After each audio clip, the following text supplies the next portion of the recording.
लेकिन इससे पहले जो साबिक या जम्मू कश्मीर के पहले लेफ्टिनेंट गवर्नर थे गिरीश चंद्र मुर्मू, जिनको एक बड़ी जिम्मेदारी सौंपी गई थी जब यूनियन टेरिटरी बनी थी, उसके बाद आज 7-8 महीनों तक जो जिम्मेदारी जम्मू कश्मीर के अंदर रही, आज वो वापस जम्मू से वापस दिल्ली के लिए जब रवाना हुए, अब दिल्ली पहुंचते ही उन्हें एक बड़ी जिम्मेदारी दे दी गई है, जो पहले ही कयासराइयां लगाई जा रही थी कि सीएजी का उन्हें चीफ बनाया जा सकता है। तो इस वक्त की एक और बड़ी खबर हम आपको बता दें कि गिरीश चंद्र मुर्मू को सीएजी का नया चीफ मुकर्रर कर दिया गया है। और इस बीच controller and auditor general CAG of India, इस बीच अब उन्हें आज रात से ही जिम्मेदारी दी जाएगी। लेकिन एक और बड़ी खबर अवामी नुमाइंदों को लेकर श्रीनगर से आ रही है, जहां पर सोमवार को पंचायत मेंबरों का एक बड़ा इजलास होने जा रहा है श्रीनगर के अंदर, और अवामी नुमाइंदों को दरपेश मुश्किलात पर तबादला ख्याल होगा। वज़ीर आज़म वीडियो कॉन्फ्रेंसिंग के जरिए अवामी नुमाइंदों से बात कर सकते हैं।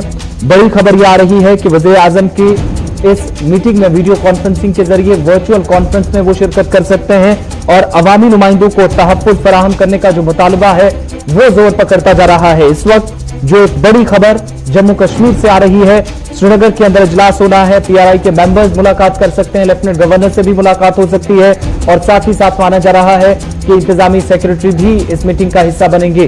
और पंच, सरपंच और जो बीडीसी के चेयरपर्सन हैं, उनका जो सिक्योरिटी का मामला है वो काफी ज्यादा इस वक्त गरमाया है, सुर्खियां बटोर रहा है, और इन सब पर बात करने के लिए या जो दीगर इस वक्त चैलेंजेस इन अवामी नुमाइंदों के सामने हैं, उन सब पर वीडियो कॉन्फ्रेंसिंग के जरिए बात होने वाली है। श्रीनगर के अंदर पीर को पंचायत मेंबरों का इजलास होगा। अवामी नुमाइंदों को जितनी भी मुश्किलात दरपेश हैं वो इंतजामिया के सामने रखी जाएंगी। क्या कुछ हिकमत अमली इख्तियार करके, क्या कुछ आगे का प्लान मुरतब करके इन मुश्किलात को दूर किया जा सकता है, इन सब पर बात होगी। लेकिन साथ ही साथ वज़ीर आज़म वीडियो कॉन्फ्रेंसिंग के जरिए दिल्ली से श्रीनगर बराह रास्त बात कर सकते हैं। इस तरह की खबर सामने आ रही है, जो डायरेक्ट खुद बात सुन सकते हैं और अवामी नुमाइंदों को तहफ़्फ़ुज़ फराहम करने पर गौर खौज हो सकता है।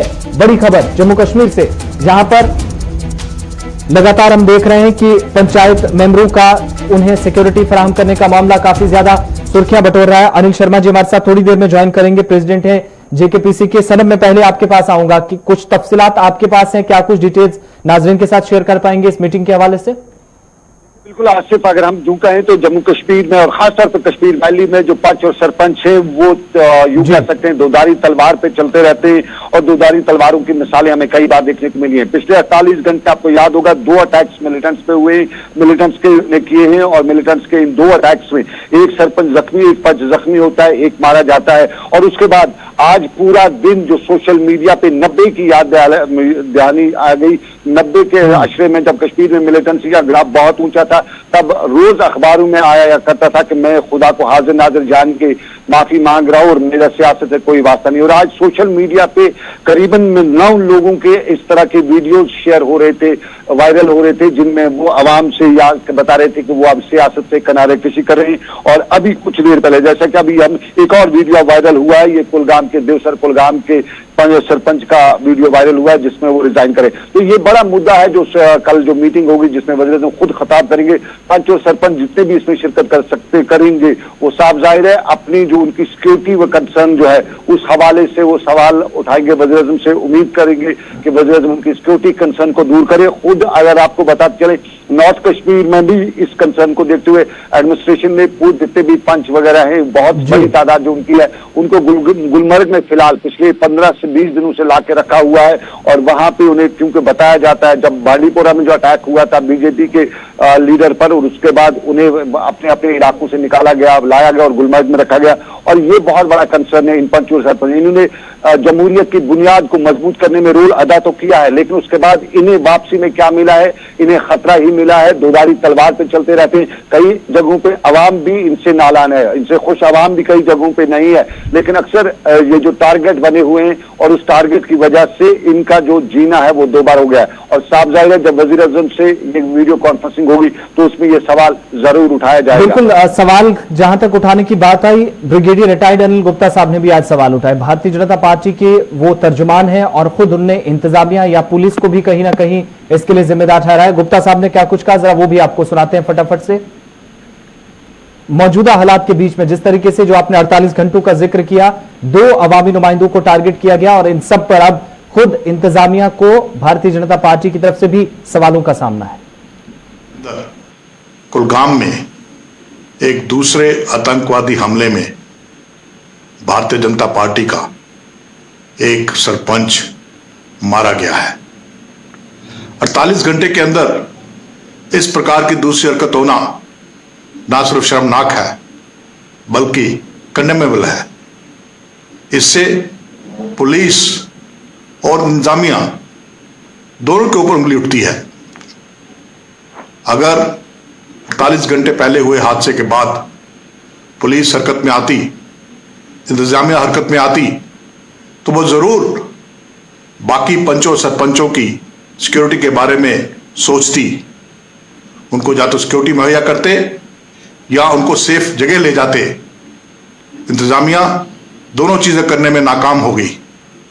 नतीजन हमारा एक और कार्यकर्ता, जमीनी कारकुन, जो कि ना सिर्फ अपने इलाके का सरपंच था बल्कि देवसर असेंबली कंस्टिट्यूएंसी का वाइस प्रेसिडेंट भी था और एक जमीनी सतह का बहुत ही पॉपुलर लीडर था, लोगों का हमदर्द था, लोगों के लिए हमेशा कुछ भी करने के लिए तैयार रहता था, आज भी अपने गांव और लोगों के काम के लिए जा रहा था जब दहशतगर्दों ने उसे अपनी गोली का शिकार बना दिया। बहुत ही अफसोस की बात है। मैं उनकी शहादत को सलाम देता हूं, पर साथ ही साथ इंतजामिया, चाहे वो पुलिस की हो, चाहे डिस्ट्रिक्ट हो, चाहे यूटी की हो, उनको ये कहना चाहता हूं कि अगर आप पंचायती राज को बढ़ाना चाहते हैं तो आपको पंचों सरपंचों की सिक्योरिटी की तरफ ध्यान देना होगा। ब्रिगेडियर रिटायर्ड अनिल गुप्ता, जो कि बीजेपी के तर्जुमान हैं और इस वक्त अब भारतीय जनता पार्टी की तरफ से भी खुद, जहां पर बार बार इस बात का दावा किया जा रहा था सनम की पंचायती नुमाइंदों को सबसे पहले तरजीह बुनियादों पर उनकी सिक्योरिटी का, उनके तहफ्फुज का ख्याल रखा जाएगा, लेकिन अब उन्हीं की तरफ से सवाल उठाया जा रहा। और खबर यह भी है वादी कश्मीर से कि कई जो अवामी नुमाइंदे हैं वो इस्तीफा देने के लिए दोबारा तैयार हुए हैं। देखिए, बिल्कुल आसिफ, जिस तरह मैंने अभी आपको बताया कि सोशल मीडिया पे आज बहुत से वीडियोस वायरल हो रहे थे और इन वीडियोस में अवामी नुमाइंदे ही पंच और सरपंच जो थे वो हाथ जोड़ के माफी मांगते हुए बता रहे थे कि वो सियासत से किनारा कशी कर रहे थे, अवाम से माफी मांग रहे थे। कुछ लोग ये भी बता रहे थे कि वो सियासत से जाती मजबूरी की वजह से रिजाइन कर रहे हैं। कुछ लोग ये भी कह रहे थे कि उनसे गलती हुई है, उनने सियासत में हिस्सा लिया है। तो साफ जाहिर है, पहले भी मैंने बताया कि दो धारी तलवार। सर, मैं 1 मिनट रोकना चाहूंगा। अनिल शर्मा जी प्रेसिडेंट हैं जेकेपीसी के हमारे साथ, आप उनसे सवाल कीजिएगा। अनिल जी, बहुत शुक्रिया ज्वाइन करने के लिए। सनम एजाज, सीनियर न्यूज एडिटर, हमारे साथ श्रीनगर से आपसे सवाल कर रहे हैं। जी सनम। अनिल जी, बहुत बहुत धन्यवाद हमारे साथ ज्वाइन करने के लिए। मेरा सवाल आपसे यही है, जम्मू कश्मीर में इस वक्त एलजी यानी गवर्नर राज है, इस राज में कांग्रेस का रोल और खासतौर पर सिक्योरिटी कंसर्न जितने हैं, उस हवाले से कोई मुस्बत यानी पॉजिटिव कदम दिखाई नहीं दिया जा रहा है कांग्रेस की तरफ से। देखिए सनम जी, ऐसा है कि रियासत जम्मू और कश्मीर तो अब रही नहीं है, अब यूटी है, यूनियन टेरिटरी है हमारी जम्मू कश्मीर की। जम्मू कश्मीर के अंदर एक बहुत बड़ा इस वक्त मसला बना हुआ है सिक्योरिटी का कि हमारे 20 सरपंचेस 35 अभी तक जो है फ्राम 2011 से लेके अभी टिल डेट तक जो है 20 लोग जो है हमारे शहीद हो चुके हैं। लेकिन हमने काफी मर्तबा सरकार से भी कहा कि सिक्योरिटी जो है वो प्राइम की जाए। जहां तक कि हम लोगों ने जो रिप्रेजेंटेशन हमारे सरपंचों ने, पंचों ने जो सिक्योरिटी के जो एडीजीपी है इस वक्त इंचार्ज जो है आईजी है, उनको भी दे रखी है कि कैटेगराइजेशन सिक्योरिटी जो है वो की जाए। लेकिन उसके तक के मत जो है अभी तक जो है सिक्योरिटी एजेंसी नहीं हो पा रही है। और हर मर्तबा यही कहा जाता है कि जहाँ अलग अलग एजेंसियों की रिपोर्ट जो है वो पहले लेनी पड़ती है, सीआईडी की रिपोर्ट और कहीं की रिपोर्ट, लेकिन जहां पे सिक्योरिटी प्राइम नहीं की गई। और दूसरी तरफ से पाकिस्तान की तरफ से जो है जहां खून खराबा जम्मू कश्मीर के अंदर वो बदसूर जारी है और पाकिस्तान मिलिटेंट जो है वो हमारे शर्मा साहब, मैं क्षमा चाहूंगा आपको टोकने के लिए। आप भी जब सरकार में थे तो इस तरह की घटनाएं हो रही थी, तब भी हुई है, तब आप बड़ा वाविला नहीं करते थे। लेकिन इस वक्त जो प्रशासन काम कर रहा है उसका विरोध करते हुए आप सब कुछ करें, ये प्रोसेस जो है, जो कैटेगराइज का प्रोसेस है, ये तो बहुत पुराना है, नया कुछ तो है नहीं, पहले से इस तरह का होता है। आज इतना वाविला क्यों और खासतौर पर मरने पर सियासत क्यों? देखिए सनम जी, मैं आपको दोबारा बता दूं कि all Jammu and Kashmir panchayat conference AJKPC जो है, ये एक इंडिपेंडेंट ऑर्गेनाइजेशन है। जम्मू कश्मीर के अंदर 40,000 इलेक्टेड रिप्रेजेंटेटिव हमारे पंचायती राज इंस्टीट्यूशन के, चाहे वो पंच हो, सरपंच हो, BDC हो, वो तमाम लोग इसके मेंबरान हैं। और हम लोग किसी भी पॉलिटिकल पार्टी की बात हम लोग नहीं करते, चाहे कोई भी पॉलिटिकल पार्टी। और मैं जाती तौर पे किसी पॉलिटिकल पार्टी के नुमाइंदा होने की वजह से मैं आपके साथ बात नहीं कर रहा हूं। मैं ऑल जम्मू कश्मीर पंचायत कॉन्फ्रेंस के प्रेसिडेंट होने के मैं आपके साथ जो है इस पर बात कर रहा हूं। और हमारे लोगों की ड्यूटी जो है वो प्राइम होनी चाहिए। पाकिस्तान प्रेस मिलिटेंसी इस वक्त जो है वो काफी हावी हो चुकी है, और पाकिस्तान प्रेस मिलिटेंट जो है हमारे निहत्थे लोगों का जो है खून। अनिल जी, एक आखिरी सवाल, वक्त चूंकि काफी कम है, आप होम मिनिस्टर साहब से भी मिले थे दिल्ली के अंदर, कई जो केंद्र सरकार के मंत्री हैं उनसे आपकी मुलाकात हुई थी। मुझे अभी जहां तक याद है, शुरुआती दौर में जब आप चुनाव हुए थे उसके बाद मुलाकातें दिल्ली में हुई थी, तो 7 से 8 पॉइंट्स, बड़े इंपॉर्टेंट पॉइंट्स आपने रखे थे जिन पर हामी भी भरी गई थी होम मिनिस्ट्री की तरफ से। मंडे को जो मीटिंग होने जा रही है उसमें क्या कुछ खास है? वही पॉइंट्स दोहराए जाएंगे या कुछ नया होने वाला है? देखिए, पहले तो मंडे की मीटिंग में अभी तक क्लियर नहीं है कि उसमें होम मिनिस्टर साहब जो है वो वीडियो कॉन्फ्रेंसिंग के जरिए बातचीत होगी, जहां हमारे आदरणीय प्रधानमंत्री जी बातचीत करेंगे। जो अभी क्लियर नहीं किया एडमिनिस्ट्रेशन ने, लेकिन हमारे पॉइंट जो है वो आज भी हैं कि जम्मू कश्मीर के अंदर 73rd अमेंडमेंट जो है वो इन टोटल जम्मू कश्मीर के अंदर लागू किया जाए। हमारा सेपरेट फाइनेंस कमीशन जो है जम्मू कश्मीर के अंदर बनाया जाए। हमारा सेपरेट इलेक्शन कमीशन जो है जम्मू कश्मीर के अंदर पंचायतों का बनाया जाए। और इसके साथ सिक्योरिटी जो है वो मेजर इशू जो है वो रहेगा, वो पहले भी था, आज भी जो है हमारा इशू। चलिए, बहुत बहुत शुक्रिया अनिल जी वक्त देने के लिए। और बात सोमवार को दोबारा मीटिंग होने जा रही है, सिक्योरिटी का सबसे बड़ा इशू रहेगा। सनम, इससे पहले आपसे इजाजत चाहें, कोविड-19 को लेकर क्या कुछ सूरत हाल रही है? और पाबंदियां, आज भी खबरें यह है कि वादी के मुख्तलिफ इलाकों के अंदर सख्त बंदिशें थी, क्या कुछ तफसीलात हैं? देखिए, बिल्कुल आसिफ, आज वादी कश्मीर में कोविड रिलेटेड जो बंदिशें हैं वो बराबर थी। और बारामूला के डिस्ट्रिक्ट मजिस्ट्रेट ने तो जहां पहले इसको बढ़ा दिया है, श्रीनगर में भी इसको बढ़ाया गया है, और अभी अभी शाम गए बांडीपोरा के डिस्ट्रिक्ट मजिस्ट्रेट ने भी इन पाबंदी को आगे के लिए बढ़ाया हुआ है। क्योंकि बांडीपोरा जो बहुत ही लो प्रोफाइल अभी तक इस कोविड के रिलेटेड था, आज और कल पिछले 2 दिन से बहुत ज्यादा बाइल हो रहा है। आज भी 49 केसेस जो हैं वो बांडीपोरा से आए हुए हैं। सबसे पहले कश्मीर में हमने देखा था कि बांडीपोरा के 2 गांव हुए थे और वहां से ब्लास्टिंग हुई थी इस कोविड के रिलेटेड, लेकिन फिर किसी हद तक कंट्रोल में आ गया था, लेकिन अब फिर वहां पे हुआ है। और बांडीपोरा के डिस्ट्रिक्ट मजिस्ट्रेट ने भी इसको दोबारा अब जो लॉकडाउन वगैरह है इसको एक्सटेंड किया है। लेकिन आपका बताते चलूं, आज अपने नाज़रीन को अमवात का सिलसिला रुका नहीं है, आज भी हुई है। और अभी तक जो मेरे पास डाटा है उसमें एक CRPF का एहलकार भी आज इस कोविड रिलेटेड डेथ से मारा गया है। वो यूपी का रहने वाला था और श्रीनगर के हुमामा के इलाके में वो पोस्टेड था। उसकी उम्र लगभग 50 साल बताई जाती है। दूसरा रूसू बडगाम का एक शख्स जो है वो भी इस कोविड रिलेटेड डेथ से आज मारा गया है और उसकी उम्र भी लगभग 60 से 65 साल बताई जाती है। श्रीनगर के जम्मू का एक शख्स भी है, पटोली जम्मू का, उसकी मौत भी हुई है और वो लगभग उसकी उम्र 40 साल बताई जाती है और वो भी कोविड से हुई है। और उसके अलावा शोपिया में आपको मालूम होगा कि हमारे रेवेन्यू डिपार्टमेंट का एक जान फिशा ऑफिसर जो थे उनकी आज डेथ हुई है। लगभग उनकी उम्र 40 से 45 साल थी और उनकी डेथ भी कोविड से हुई है। 75 साल की नौगाम की एक शख्स की भी आज मौत वाक़ा हुई है, नौगाम श्रीनगर की, और ये भी कोविड से ही बताया जाता है। जबकि मलबाग श्रीनगर जो है, श्रीनगर के हजरतबल इलाके के नजदीक का इलाका, वहां पे भी एक 70 से 75 साल की खातून की मौत कोविड से हुई है। और अभी शाम गई एक और डेथ हमें कुपवाड़ा से बताई गई है। वो बताया गया कि दुगमुला कुपवाड़ा के एक शख्स की मौत वाक़ा हुई है, लेकिन इसकी हमें सरकारी जराये ने पुष्टि नहीं की है। हमने CMO कुपवाड़ा से बड़ा कंफर्म करने की कोशिश की थी, लेकिन वहां से नहीं हुआ। लेकिन हमें वहां के कुछ लोगों ने बताया कि एक डेथ वहां से हुई है और वो लगभग 55 से 60 साल की उम्र का था। और अगर आज के पॉजिटिव केसेस देखें हम, तो पॉजिटिव केसेस में 499 पॉजिटिव केस आए और यूजुअली श्रीनगर टॉप पे फिर रहा है आज भी। अभी तक कोई ऐसा दिन नहीं है जब श्रीनगर में पॉजिटिव केसेस में टॉप ना किया हो। आज 8 फॉरेन जो है ट्रैवलर्स, उनके साथ को मिला के 113 जो हैं वो श्रीनगर से पॉजिटिव आए हैं। बारामूला में भी 8 ट्रैवलर्स हैं और कुल मिला के बारामूला में 44 हुए हैं। पुलवामा में 9 लोकल हैं। कुलगाम में 2 फॉरेनर, 2 ट्रैवलर हैं और 8 बिल्कुल, ये 18 तो केसेस की बात हो गई। सनम, पूरा जो ट्रांसपोर्ट को लेकर फैसला लिया गया इंतजामिया का, क्या कुछ किसी तरह की मूवमेंट कल से नजर आएगी या एक दो दिनों के अंदर पब्लिक ट्रांसपोर्ट को जो इजाजत दी गई है? देखिए, अभी तक मूवमेंट तो हम देख रहे हैं, हल्का फुल्का ट्रांसपोर्ट तो चलता रहता है, लेकिन अभी तक बाकायदा तौर पे उसकी जो कायदे और कानून है उस पर अमल किया जा रहा है। लेकिन अब देखना पड़ेगा कि आगे आगे क्या होता है। फिलहाल जिस तरह से चल रहा है, आज भी लॉकडाउन भी था, लेकिन हल्का फुल्का ट्रैफिक भी चलता रहता था। दोनों तरफ से बराबर यूं कहीं तो जिंदगी भी चलानी पड़ती है और कोविड से लड़ना भी पड़ रहा है। आसिफ, बहुत बहुत शुक्रिया श्रीनगर से ज्वाइन करने के लिए। सीनियर न्यूज एडिटर सनम एजाज हमारे साथ थे और दिन भर की क्या कुछ सूरत-ए-हाल वादी कश्मीर के अंदर रही उस सब पर बात की। अब आपको समाजी राब्ता साइटों के हवाले से भी बताते हैं।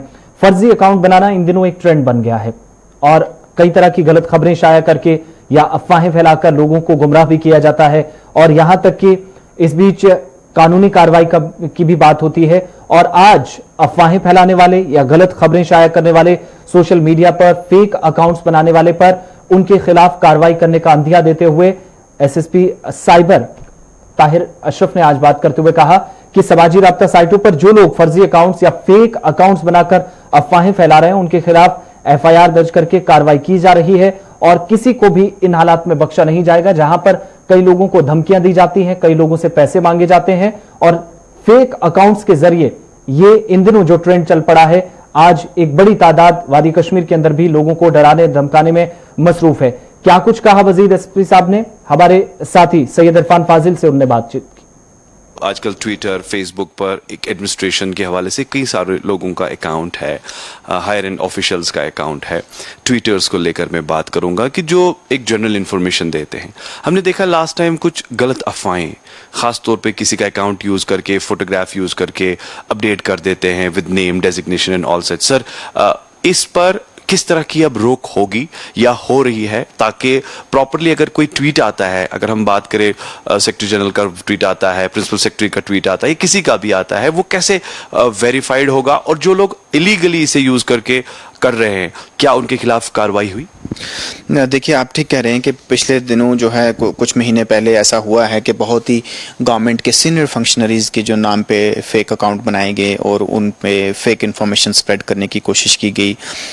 वो जैसे ही हमारी नोटिस में आए, इमीडिएटली हमने उसमें एफआईआर दिया क्योंकि वो इतने सीनियर फंक्शनरीज हैं कि उनकी तरफ से एक भी ट्वीट, एक लाइन की इन्फॉर्मेशन भी सारी पब्लिक के लिए बहुत इंपॉर्टेंट रहती है। और हमारे जो सीनियर ऑफिसर्स जितने भी हैं वो यही कोशिश रहती है उनकी कि टाइमली इन्फॉर्मेशन लोगों को दी जाए कि जिसमें क्योस और कन्फ्यूजन की कोई गुंजाइश ना रहे। तो ऐसे जो हमारे पास जितने भी ऐसे वाक़या हमारे सामने आए कि जिसमें सीनियर ऑफिसर्स के नाम पे ट्विटर हैंडल फेक जो है क्रिएट किए गए और फेक इन्फॉर्मेशन पेश करने की और फैलाने की कोशिश की गई, उसमें प्रॉपर एफआईआर रजिस्टर हुए हैं और उसमें इन्वेस्टिगेशन हो रही है। नंबर 1। नंबर 2, ये एक ऑफेंस है। मैं आपके ज़रिए से सबको बताऊं कि किसी दूसरे शख्स के नाम पे आप खुद एक चीज़ बनाओ तो ये एक ऑफेंस है इम्पर्सनेशन का, जिसमें आप उसकी तस्वीर और उसकी इन्फॉर्मेशन, उसका नाम, उसका डेजिग्नेशन यूज़ कर रहे हैं और प्रिटेंड कर रहे हैं कि आप वो आदमी हैं। तो ये एक इम्पर्सनेशन का ऑफेंस है। इसमें आपके खिलाफ एफआईआर लगेगा और इसमें कार्रवाई होगी, इसमें सज़ा भी हो सकती है अगर ये केस प्रूव हो जाता है। तो ये एक ऑफेंस है। तो मैं सबसे गुजारिश है कि इस तरह की चीज़ें ना करें। नंबर 2, जो आपने बोला कि ऑथेंटिकेशन की जहाँ तक बात है, तो there are handles, Twitter handles जो ट्विटर अथॉरिटीज़ खुद वेरीफाई करती हैं, इसलिए कि वो जो जेन्युइन यूज़र है और वो एक पब्लिक वॉइस है और उसकी वॉइस की इम्पोर्टेंस है। तो जैसे जो रोहित कंसल सर हैं, उनका Twitter handle verified Twitter handle है। वो जो भी इंफॉर्मेशन डालते हैं, अगर कोई और उनके नाम से ट्विटर हैंडल बनाएगा तो वो वेरीफाइड नहीं होगा, उसमें ब्लू टिक रहता है, वेरीफाइड रहता है। इसी तरीके से हमारे और सीनियर ऑफिसर हैं, डायरेक्टर इन्फॉर्मेशन हैं मैम, उनका ट्विटर हैंडल है, वो वेरीफाइड है। डिप्टी कमिश्नर्स हैं जैसे श्रीनगर के, उनका ट्विटर हैंडल वेरीफाइड है। तो ऐसे बहुत सारे सीनियर फंक्शनरीज हैं जिनकी इन्फॉर्मेशन, जिनकी तरफ से आई गई इन्फॉर्मेशन बहुत इंपॉर्टेंट रहती है और उनके वेरीफाइड ट्विटर हैंडल हैं, उन्हीं को फॉलो करें, वेरीफाइड ट्विटर हैंडल को फॉलो करें और उसी इन्फॉर्मेशन पे ध्यान दें। क्योंकि इसके अलावा अगर आपको कोई इन्फॉर्मेशन कहीं से आ जाती है तो उसको रीवेरीफाई जरूर करें या आपको कांटेक्ट करें। या ऑफ कोर्स। तो नाज़रीन, आपने देखा हमने बात की जी हाँ सीनियर ऑफिसर ताहिर अशरफ साहब से, और स्पेशली किस तरीके का जो वर्कआउट हो रहा है और किस तरीके की एक राइट वेरीफाइड इंफॉर्मेशन है साइबर को लेकर। और हमें उम्मीद है कि आप इनकी बातों को ज़रूर इन पर गौर फिक्र करेंगे। और कहीं अगर आपको लगता है कि कहीं इलीगली कोई अप्रोच करता है या जिसे आप नहीं जानते हैं, सोशल मीडिया पर आपको जी हाँ कॉन्टैक्ट करने की कोशिश करता है किसी और नाम से, तो उसे पूरी तरह से वेरीफाई करें। और उसके बाद अगर आपको लगता है कुछ डाउट है तो then cyber cell is always for you. Thank you so much for joining us. बहुत बहुत शुक्रिया। देखते रहिए गुलिस्तान न्यूज। इजाजत दीजिए सईद इरफान फाजिल और मेरे कैमरा पर्सन आबिद कादिर को। अब बात कामयाब उम्मीदवारों की। 2 रोज कबल यूपीएससी ने इम्तिहानी नताइज का ऐलान किया, जिसमें जम्मू कश्मीर के नौजवानों की भी नुमाया कामयाबी रही। और कामयाब उम्मीदवारों में से माजिद इकबाल खान का नाम भी ऐसा नाम है जो जनूबी कश्मीर के एक दूरदराज इलाके से ताल्लुक रखते हैं, लेकिन एक बड़ी कामयाबी इलाके के लिए। माजिद की कहानी खुद उनकी जुबानी सुनी। खैर मुकदम, आपका मेज़बान पीर मुजफ्फर। आज हमारे प्रोग्राम के मेहमान है वो किसी तारुफ के मोहताज नहीं है।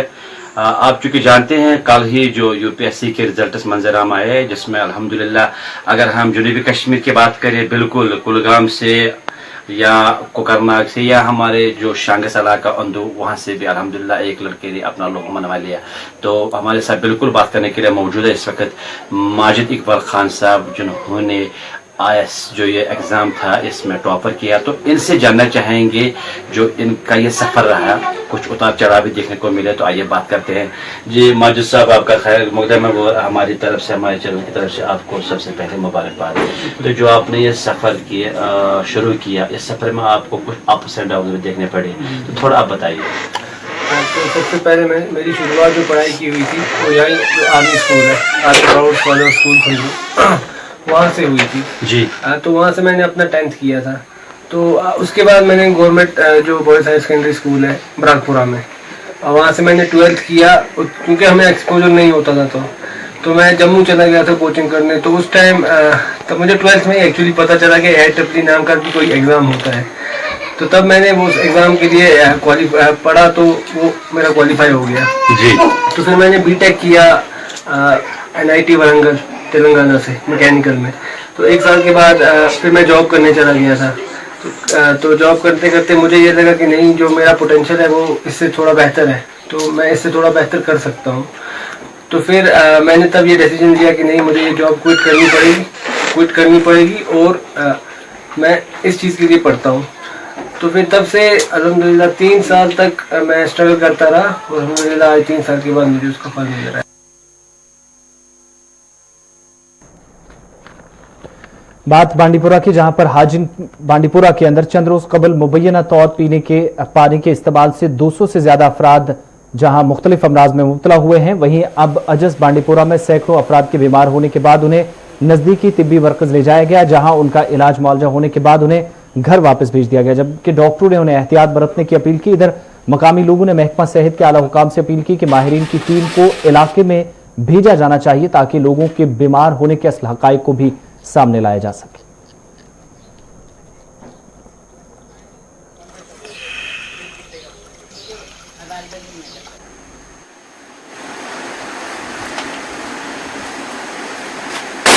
सीधे इसमें अगर बंदा चला जाएगा तो लाइटिंग शॉट।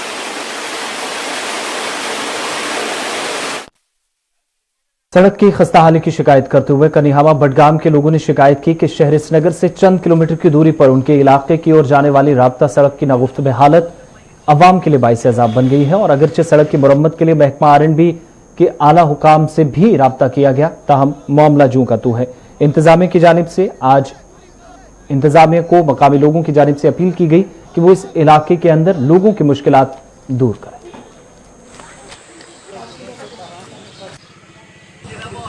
और आप ये देख रहे हैं कि हम सब सड़कों पे इसलिए प्रोटेस्ट कर रहे हैं कि हम श्रीनगर से ज़्यादा दूर तो नहीं है, लेकिन ये शर्म की बात है कि हम श्रीनगर से खाली 5 किलोमीटर की दूरी पर है। और आप देख सकते हैं कि जो एरिया श्रीनगर से लेके 20-20, 30-30 किलोमीटर की दूरी पर हैं, उनकी आप ये देख ली कि उनकी डेवलपमेंट कैसे हो रही है। और हमारे छोटीपुरा शोपियां के किसानों और बाग मालिकान ने महकमा इरिगेशन पर लापरवाही का इल्जाम आयद करते हुए कहा कि मुतलका महकमे की जानिब से इलाके में इरिगेशन कैनाल की साफ सफाई अमल में न लाने की वजह से पानी की किल्लत पैदा हुई है, जिसकी वजह से उनके बागात को नुकसान पहुंचा है। उन्होंने मुतलका महकमा और इंतजामिया से अपील की कि पानी की किल्लत को दूर किया जाए ताकि वो नुकसान से बच सके। आबस पे प्रोटेक्शन मजबूर आब सन बाग तिमन गई चिन मोट तम बाग गई सारी हाक सुतान दोद दवा स्प्रे गई कर जरियत गई स्प्रे कर गरीब तक नौजवान वो कत नौजवान सारी बिहित बिचार सोरी अत पे। इधर फ्रूट ग्रोवर्स और मेवा व्यापारियों ने जिला इंतजामिया पुलवामा से अपील की है कि पुरसू पुलवामा में कायम फ्रूट मंडी को खोला जाना चाहिए ताकि गुज़श्ता साल की तरह उनका मेवा जाया ना हो। बाग मालिकान और मेवा व्यापारियों ने आज फ्रूट मंडी पुरसू पुलवामा के बाहर एहतजाजी मुजाहरा किया और जिला तरक्याती कमिश्नर पुलवामा से अपील की कि फ्रूट मंडी को जल्द खोला जाए ताकि उन्हें बैरूनी रियासत मेवा सनत से जोड़ने में आसानी मिले और उनका कारोबार मुतासर न हो।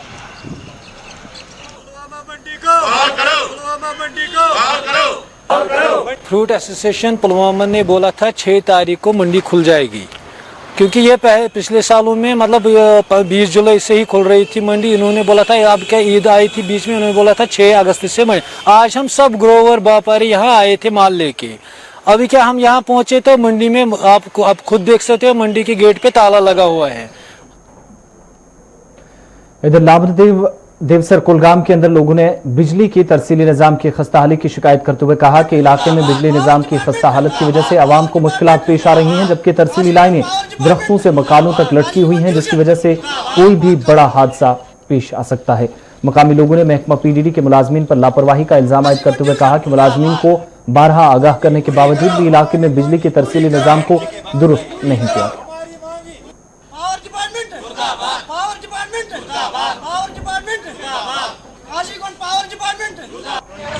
कि तरसीली लान चौगाम पे खसन यस तकरीबन 60% लान पुलियो पे बे कंटार बिछे सर लाइन मैन परेशान ये इंस्पेक्टर बिचार लोग दिया पावरस ये तार संभाल बे गो आप गुजरा हाल डोड़ वरी गो अमी हलाक अमी पावर से क्या लानस निमन सोज पे आबनेटिस का सास स्वच्छ भारत मिशन के तहत जहां माहौलियात को आलूदगी से पाक रखने और आबी ज़खायर को तहफ़्फ़ुज़ फराहम करने की हुकूमत की जानिब से कई दावे किए जाते हैं, वहीं दूसरी जानिब ज़मीनी सतह पर इन दावों के बरक्स नजर आते हैं और इस बीच दावे बरक्स नजर आते हैं। दरअसल श्रीनगर की खुशहाल और गुलसर की हालत, जहां पर हालत पर इस वक्त हुकूमत के दावों पर सवाल उठ रहे हैं। मकामी लोगों का कहना है कि खुशहाल और गुलसर में मकामी लोगों की लापरवाही और इंतजामिया की गैर जिम्मेदारी की वजह से इसमें कूड़ा करकट डाल दिया गया है, जिसके दौरान बदबू फैलने से न सिर्फ मुख्तलिफ अमराज का खतरा लाहक है बल्कि आसपास के लोगों को चलने फिरने में मुश्किलात हैं और माहौलियात को बड़े पैमाने पर नुकसान पहुंचा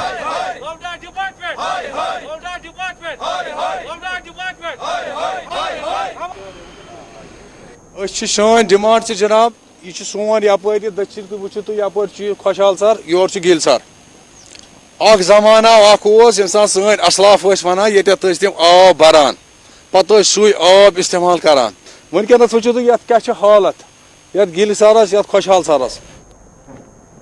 सब जिला बनिहाल में 18 साल लड़की की अस्मत रेजी और कत्ल मामले में जहां पुलिस ने मुलव्वस 2 अफराद को पहले ही गिरफ्तार किया है जिन्होंने अपना जुर्म भी कबूला है, वहीं आज व्यापार मंडल और मकामी लोगों ने खामोश एहतजाज करते हुए पुलिस से अपील की कि लड़के के कत्ल मामले में मुलव्वस मजीद अफराद को गिरफ्तार किया जाए और उन्हें कैफरे किरदार तक पहुंचाया जाए। याद रहे कि बनिहाल में एक लड़की की अस्मत रेजी और कत्ल के बाद लड़की की लाश को जंगल में छुपाया गया था, जिसके बाद पुलिस ने मामले को 48 घंटों के अंदर हल करते हुए मुलव्वस 2 अफराद को गुज़श्ता दिनों गिरफ्तार किया।